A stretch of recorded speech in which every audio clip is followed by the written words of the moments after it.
Les voy a pedir, Rudolf, que ya te pases a tu lugar. Les voy a llamar por nombre. Sí, ya Roberto está aquí. Vamos a tomar nuestros lugares.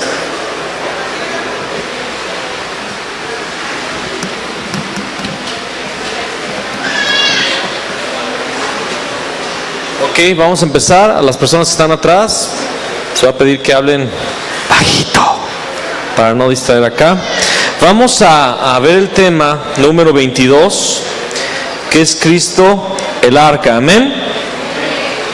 Platicando hoy en la mañana con los huéspedes, los pastores que vienen de otro lugar, me decían: hermano, a ver, explíqueme eso de que solamente podemos predicar que Jesús es el Cristo. No es que solamente podemos, es que solamente debemos. No que podemos, debemos predicar que Jesús es el Cristo. En este sentido, pastores, hermanos, la Biblia es vasta. La Biblia es un mar de enseñanzas, y hay muchísimos temas. Pero si no entendemos que el tema principal de toda la Biblia es que Jesús es el Cristo, nosotros vamos a ser dispersos en nuestra enseñanza, dispersos en nuestro discipulado y con un fruto casi nulo al final de nuestro ministerio. ¿Se acuerdan de 1 Corintios capítulo 3? Dice que lo que edifiquemos va a ser probado por el fuego. Y si nosotros edificamos con madera, heno y hojarasca, el fuego lo va a probar. Si edificamos con oro, plata y piedras preciosas, va a permanecer nuestra obra. Y ahí dice, aunque el tal será salvo como por fuego, o sea, la salvación estará en ti, pero al final del día, al final de las cuentas, te habrás dado cuenta que hablaste mucho, pero que en realidad no ministraste esencia, no hablaste de lo que realmente podía cambiar. Entonces, cuando hablamos de que hay un solo tema en la Biblia y que solamente debemos predicar que Jesús es el Cristo, es porque cada tema en la palabra lo revela. Cada asunto de la palabra, y podría detenerme aquí a hablar de muchas cosas, pero necesitas ir al Señor, y cada vez que leas la palabra, pedirle al Señor: revélame dónde está Cristo aquí, porque ahí está, en cada tema, en cada circunstancia, en cada situación de la Biblia está Cristo. Amén. Y se revela. Cristo es una revelación. Desde Génesis 1, en el principio creó Dios los cielos y la tierra.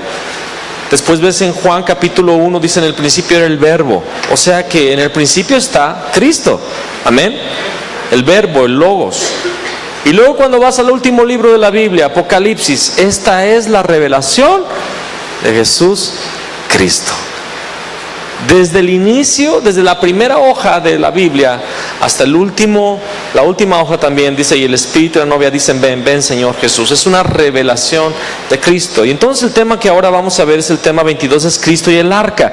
Y leamos por favor Génesis capítulo 6, versículo, aquí dice del 13 al 22, pero solamente vamos a leer ahorita dos versículos, que sería el 13 y el 14. Dice: dijo pues Dios a Noé: he decidido el fin de todo ser, porque la tierra está llena de violencia a causa de ellos.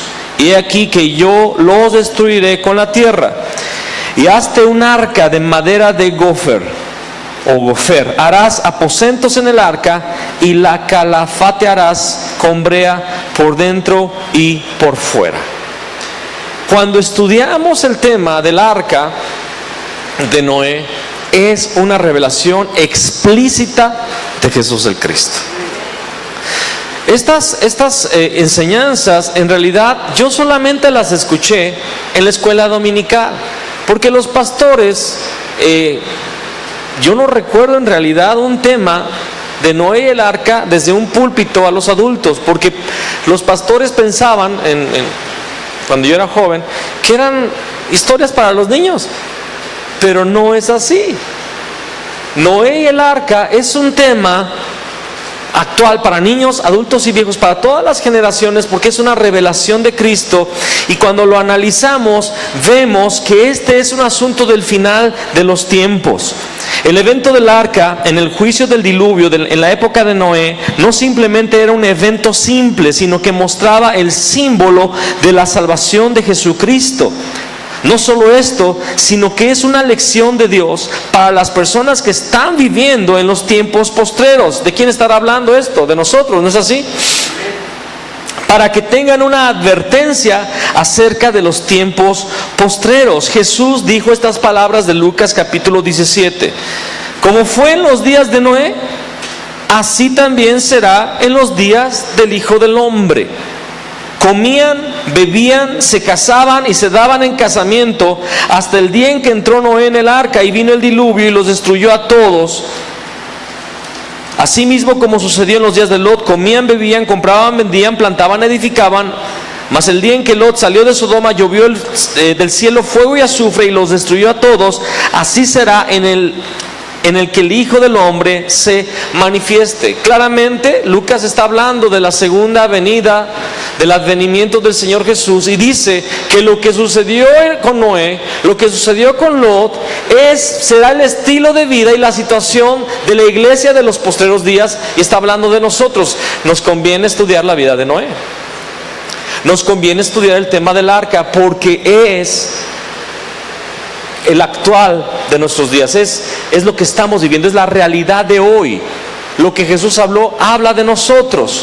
¿Cuáles eran los problemas de las personas de la época de Noé? Inciso A, el problema empieza cuando el pueblo de Dios, descendiente de Set, que recibe la herencia espiritual de Abel, ve que sus valores se vuelven mundanos y establecen matrimonio con los descendientes de Caín. Vamos a Génesis capítulo 6, por favor, y vamos a leer el versículo 1. Aconteció que cuando comenzaron los hombres a multiplicarse sobre la faz de la tierra y les nacieron hijas. ¿Cómo les llama? ¿Hijos qué? Dice que los hombres se multiplicaron, les nacieron hijas. Pero dice el versículo 2, que viendo los hijos de Dios que las hijas de los hombres eran hermosas, tomaron para sí mujeres, escogiendo entre todas. Hay un sector de la iglesia que piensa que los hijos de los hombres eran la gente y que los hijos de Dios eran ángeles. Pero esto está equivocado. No puede haber relación entre ángeles y mujeres humanas. Esto no es verdad. Hebreos nos habla que son espíritus ministradores al servicio de los que han de heredar la salvación, y los ángeles caídos, enemigos de Dios. Pero no puede haber relación conyugal, marital, sexual entre ángeles y hombres o la humanidad. ¿De qué está hablando cuando dice hijos de Dios? Lo vamos a explicar. Dice: y dijo Jehová, no contenderá mi espíritu con el hombre para siempre, porque ciertamente él es carne, mas serán sus días 120 años. Había gigantes en la tierra en aquellos días, y también después que se llegaron, en otras versiones dice que después que tuvieron relaciones sexuales los hijos de Dios a las hijas de los hombres, y les engendraron hijos. Estos fueron los valientes que desde la antigüedad fueron varones de renombre. Y vio Jehová que la maldad de los hombres era mucha en la tierra. Di que era mucha. Y eso está sucediendo el día de hoy también. Hoy sales a la calle y ves a un par de barbones agarrados de la mano, caminando muy contentos. Eso no es algo, no es homofóbico lo que estoy hablando, es que la maldad ya es mucha en la tierra también el día de hoy. Y se arrepintió Jehová. Esta palabra se arrepintió. Hay otra porción que dice: Dios no es hijo de hombre para que mienta, no es hombre para que mienta, ni hijo de hombre para que se arrepienta. No está hablando de arrepentimiento de pecado, está hablando de que le dolió en su corazón. Y se arrepintió Jehová de haber hecho hombre en la tierra, y le dolió en su corazón. Y dijo Jehová: raeré de sobre la faz de la tierra los hombres que he creado, desde el hombre hasta la bestia y hasta el reptil y las aves del cielo, pues me arrepiento de haberlos hecho. Pero Noé, ¿qué halló?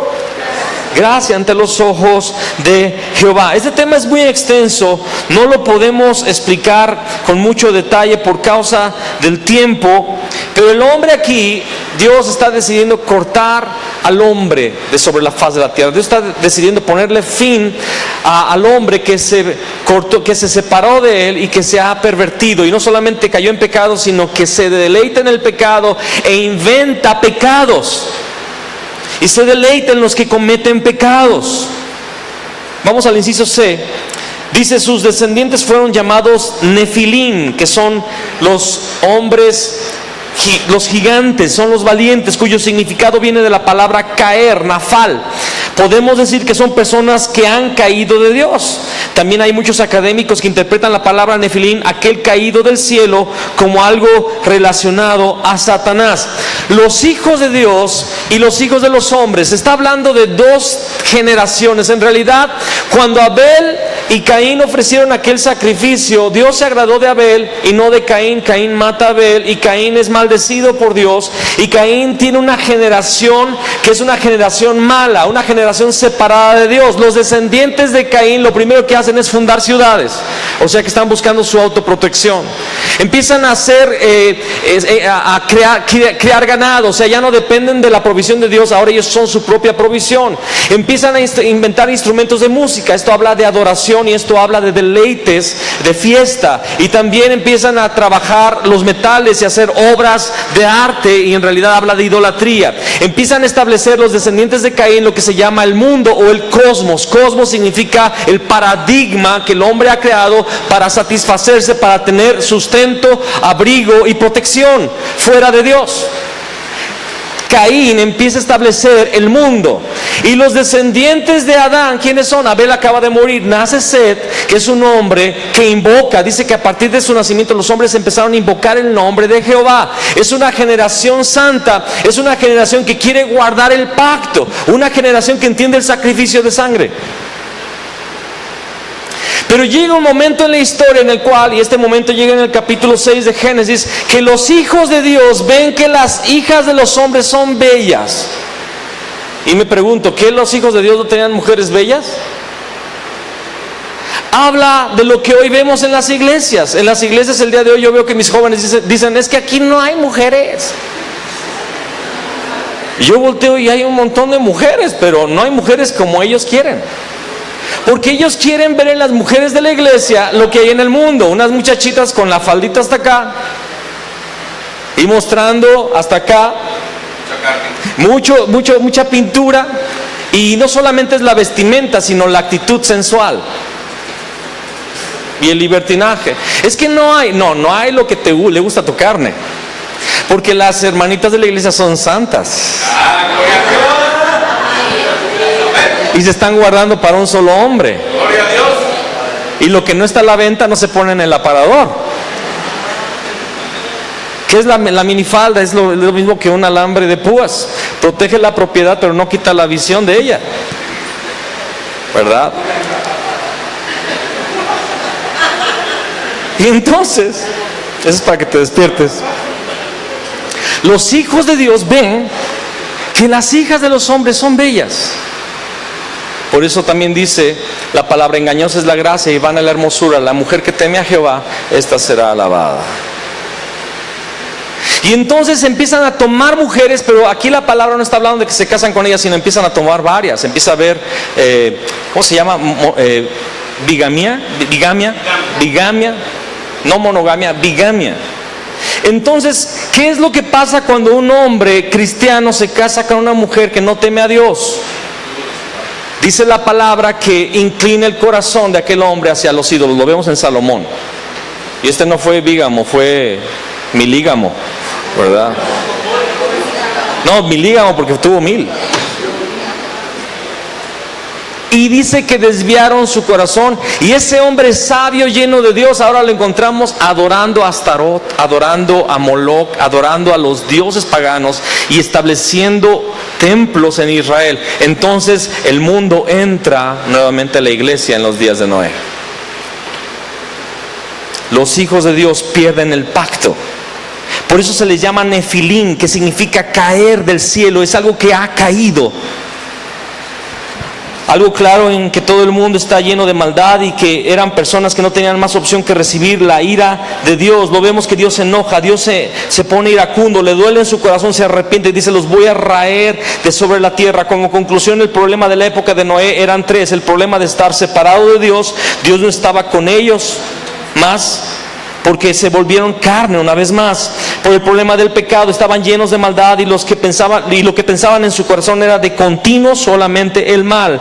Y es el problema de Satanás. Los Nefilim cayeron de Dios, se corrompieron y se rebelan ante Dios. Aquellos que estaban con Dios han caído de Dios. Lo que produce esta unión entre alguien que tiene el temor de Dios y alguien que no lo tiene es Nefilim. Cae. Yo hoy me encuentro en la iglesia con este problema. Hay hombres que son temerosos de Dios, pero sus mujeres quieren el mundo. Y hay una guerra en esta situación. Me ha tocado, y es doloroso, tener que ayudar a estos hombres o a estas mujeres también, que sus maridos conocen de la palabra, pero aman más al mundo, y ellos tienen una vida pagana y ella tiene una vida santificada, o viceversa, o el hombre tiene una vida santificada y la mujer una vida pagana. ¿Saben quiénes son los que la llevan más feo? Los hijos, porque entran en confusión y se pierden. Son Nefilim, caídos. Como resultado llega un juicio final de la ira de Dios. Y esto nos habla del día de hoy. Dice la palabra que se casaban y se daban en casamiento. ¿De qué habla esto? Lo que hoy veo en la iglesia también. Las personas se casan dentro de la iglesia. Me ha tocado casar personas que se empiezan a divorciar a los 2 años. A veces hasta menos. Ya me tocó ver un caso de 1 año. Y en el altar se prometían amor eterno y no sé qué, pero al año se divorcian dentro de la iglesia y se vuelven a casar. El divorcio es un asunto muy serio que está sucediendo dentro de la iglesia. En el pasado la sociedad se escandalizaba de que empezaban a divorciarse las personas, pero hoy la iglesia lo está viviendo como el pan de cada día. ¿Cuál fue la gracia de Dios que fue dada a Noé? Dice la palabra que se encontró que Noé era justo, o que Noé halló gracia a los ojos de Dios. ¿Por qué dice la palabra que Noé era un hombre justo? ¿Por qué dice que halló gracia cuando dice Romanos 10, versículo 10? Que como está escrito, no hay justo ni aun uno. Dice también Romanos 3:23, por cuanto todos pecaron y están destituidos de la gloria de Dios. ¿Que no Noé era una persona también que estaba destituida de la gloria de Dios? ¿Que no también Noé era una persona que estaba incluida entre toda esa generación que se había separado de Dios? Dice la palabra que fue hallado que Noé era justo, que Noé halló gracia a los ojos de Dios. ¿Por qué? Después vamos a ver que fue por causa de los sacrificios de sangre. Noé entendía el sacrificio de sangre. Noé caminaba junto con Dios. Dice Génesis 6:9, estas son las generaciones de Noé, varón justo, era perfecto en sus generaciones, con Dios caminó Noé. Noé caminaba en el temor del Señor. Noé halló gracia a los ojos de Dios y caminaba junto con Dios. El misterio, estoy viendo el punto número 3 del inciso A, del punto número 2, inciso A, punto número 3. Noé halló gracia a los ojos de Dios y caminaba junto con Dios. El misterio de esto estaba en la ofrenda de sangre. Cuando él desciende del arca, dice en Génesis 8:20, búscalo. Amén. Y edificó Noé un altar a Jehová y tomó de todo animal limpio y de toda ave limpia y ofreció, ¿qué? Es interesante, pero la generación justa, el linaje justo, que lo vemos desde Abel, entendía el sacrificio de sangre. No ves en Génesis que Dios hubiera dicho, denme un sacrificio de sangre. Ves a Abel ofreciendo un cordero. ¿Por qué? No ves que Dios le diga a Noé, ofréceme un sacrificio de sangre, pero ves que Noé cuando desciende del arca ofrece un sacrificio de sangre, porque la generación pía, la generación justa recordó que Dios vistió a los padres con pieles de animales y hubo el primer sacrificio. Entendían el sacrificio de sangre, y lo vamos a ver en 2 temas adelante. Vamos a ver esto. En los tiempos del Antiguo Testamento, solo aquellos que daban el holocausto de sangre, fijándose en el pacto del Mesías que había de venir, podían ver la solución de su pecado y podían ir ante Dios. Levítico 17:11 dice, porque la vida de la carne en la sangre está, y yo os la he dado para hacer expiación por vuestras almas en el altar, y la sangre hará la misma expiación. Eso lo dice Levítico. Ellos podían ver en el sacrificio de sangre al Mesías. Y es algo que tú tienes que entender, porque Jesús dice, Abraham vio mi día. Los hombres de fe, en una perspectiva perspectiva profética vieron al Mesías. Un ejemplo, Noé, séptimo desde Adán, dice la palabra, caminó con Dios y se lo llevó Dios. Y no sabes nada de Noé, solamente sabes qué edad tenía cuando engendró su primer hijo. Perdón, Enoc, gracias. Enoc camina con Dios, a cierta edad genera un hijo y después camina otro tiempo de vida y se lo lleva a Dios y ya no sabes nada.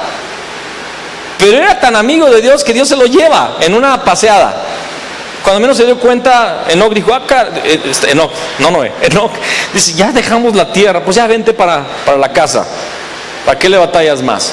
Pero después encuentras en Judas que dice que Enoc profetizó, séptimo desde Adán, vi al Señor venir con sus decenas de miles a establecer justicia.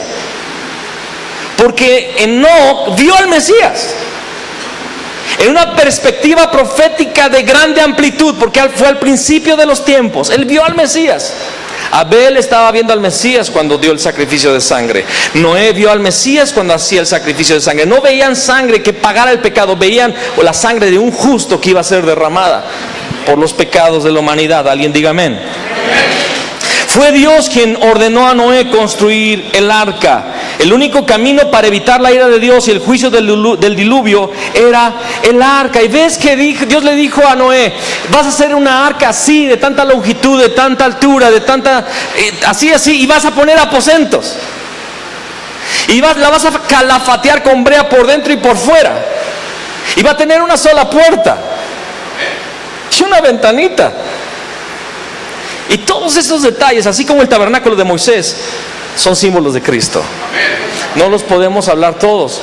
Pero al igual que el arca del pacto también estaba calafateada, pero no con brea, con oro, por dentro y por fuera. Porque el oro nos habla de la majestad, realeza, santidad y gloria de Dios, que recubre la vida del creyente, que es de madera de acacia. La madera de acacia es torcida y es de la más corriente. Pero nuestra naturaleza torcida y corriente ahora está cubierta por el oro de Cristo. Y eso lo vemos en el arca del pacto. En el arca de Noé está calafateada con brea, porque solamente Cristo, si estamos cubiertos de Cristo por dentro y por fuera, podemos sobrepasar el diluvio, podemos salir de la tormenta por su justicia que nos hace estar a flote. Gloria a Dios, gloria a Dios. El arca de Noé es la sombra de Cristo. Así como en los tiempos de Noé, Dios juzgará a todos en los últimos tiempos. Por eso dice Mateo 24:37, si lo quieres buscar. Mateo 24:37 al 41 dice, mas como en los días de Noé, así será la venida del Hijo del Hombre. Porque como en los días antes del diluvio estaban comiendo y bebiendo, casándose y dándose en casamiento hasta el día en que Noé entró en el arca, y no entendieron. ¿Qué dice allí? No entendieron. Hasta que vino el diluvio y se los llevó a todos. Así será también la venida del Hijo del Hombre. Estarán dos en el campo, el uno será tomado y el otro será dejado. Dos mujeres estarán moliendo en un molino, la una será tomada y la otra dejada. ¿Cuántos quieren ser tomados? Yo no. Y eso se los paso así de gratis. Hemos entendido mal la Escritura, porque dice que así como en los días de Noé el diluvio se los llevó a todos, en los días del Hijo del Hombre el uno será tomado por el diluvio y el otro será dejado. Noé fue dejado, los otros fueron tomados. Yo quiero ser dejado. No estamos hablando del rapto, esto no está hablando del rapto, está hablando del juicio. El juicio va a tomar a los que no entendieron. Y los que van a ser dejados son los que recibieron la gracia de estar en el arca, de estar en Cristo. Yo quiero ser dejado. En el rapto yo quiero ser llevado, pero ese es otro tema. Entonces dice que comían y bebían. ¿De qué habla esto? Podemos ver 2 de Timoteo capítulo 3, que se van a levantar hombres perversos, amadores de sí mismos, amadores de los deleites. Cuando habla del vientre, la palabra habla del deleite, la glotonería, vivir para sí mismos. El placer más grande en la vida es comer y beber, dice Salomón en Eclesiastés. Y casarse y darse casamiento habla de las pasiones de la carne. Y hoy día la gente vive para eso, vive para tener dinero, para ir al centro comercial y comprarse una ropa nueva, cambiar de coche cada año, tener una casa más grande para presumir. Viven por los deleites de esa vida y piensan que el propósito de la vida es estar bien en aquí y en ahora. Y el problema de la iglesia es que ha caído en eso mismo. y no entendieron. Mientras que criticaban a Noé: Noé, todo tu dinero lo estás gastando en esa arca. Podrías haber construido 7 casas con esa arca, pero estás construyendo una arca que va a llover. ¿Y eso qué es? ¿A qué sí? Y ahí está Noé con su familia por ¿cuántos años? 100 años construyendo una arca, con aposentos, con una sola puerta. Y la gente se burló. Dice la palabra que Noé fue pregonero de justicia, porque estaba construyendo el símbolo más excelso en esa época de la justicia, Cristo, que solamente nos puede salvar. Amén, aleluya. El permitirnos la salvación a través del arca y de Cristo es únicamente por la gracia de Dios. De hecho, no entró en el arca por gracia. Si Dios no le hubiera dado gracia, no hubiera podido entender que venía un diluvio. Y así también nosotros, si no entendemos por gracia que viene un juicio, que viene la ira de Dios, no estaríamos salvos, no hubiéramos aceptado, no hubiéramos ido a Cristo. Dice Efesios 2:8: porque por gracia sois salvos por medio de la fe, y esto no de vosotros, pues es don de Dios. Dice la palabra que Noé halló gracia. Los salvos son los que encuentran gracia, para que les sea revelado que Jesús es el Cristo. Ordenó, inciso C, que el arca para la salvación fue hecha con madera. Jesucristo murió en un madero para salvarnos también. Amén. Dice 1 Pedro 2:24: quien llevó él a sí mismo nuestros pecados en su cuerpo sobre el madero, para que nosotros, estando muertos a los pecados, vivamos a la justicia, y por cuya herida fuisteis sanados. La madera del arca salvó a Noé. La madera de la cruz, la madera de Cristo en la cruz, nos ha salvado también. Dios ordenó que se hicieran habitaciones también en el arca. Jesús dijo que Él iba a preparar habitaciones, moradas también, para que donde Él estuviera, nosotros estuviéramos. En las casas de mi Padre muchas moradas hay, y voy a prepararles lugar. Amén. Así como Noé entró en el arca, Jesús llamó a los trabajados y cargados. Mateo 11:28: venid a mí todos los que están trabajados y cargados, y yo os haré descansar. ¿Qué hizo Noé en todo ese tiempo que estaba en el arca? Descansar. Afuera estaba un diluvio y Noé estaba en el reposo de Dios. Noé no estaba remando, Noé no estaba ahí con sus hijos: póngale gasolina y aceite a los motores. No había motor, era Cristo llevándolos. Y él solamente estaba disfrutando de la gracia. De la gracia, esa es la salvación. Así como solamente había una puerta en el arca, el camino para encontrarse con Dios solamente es uno. Jesús dijo: yo soy el camino, yo soy la verdad, yo soy la vida. No había muchas puertas en el arca, había una sola puerta, y Jesús dice que Él es la puerta. Él es el camino estrecho, Él es la salvación. No hay otra salvación, no es como tú lo quieras concebir. No es por buenas obras, por religiones, no es por filosofías, no es por esfuerzo, por buenas acciones. Y la puerta también del arca dice que una vez que se cerró, no se volvió a abrir hasta que pasó el diluvio. La oportunidad de salvarnos durante el tiempo del diluvio es una. Solamente hay una oportunidad. Dice la palabra que cuando se cerró la puerta, nadie más pudo entrar. Todos los animales sin defectos como los animales con defectos fueron preservados en el arca. De la misma manera, cualquiera que esté dentro de Cristo poseen vida eterna. Animales puros e impuros estaban dentro del arca. Por eso dice Romanos capítulo 1:16: porque no me avergüenzo del evangelio de Cristo, así lo dice en el griego, porque es poder de Dios para salvación al judío primeramente, animales puros, y también al griego. Nosotros, que éramos considerados impuros delante de las ordenanzas que Dios había dado a su pueblo, todos somos salvos en el arca. Alguien diga amén. Amén. Vamos a Cristo en el Éxodo.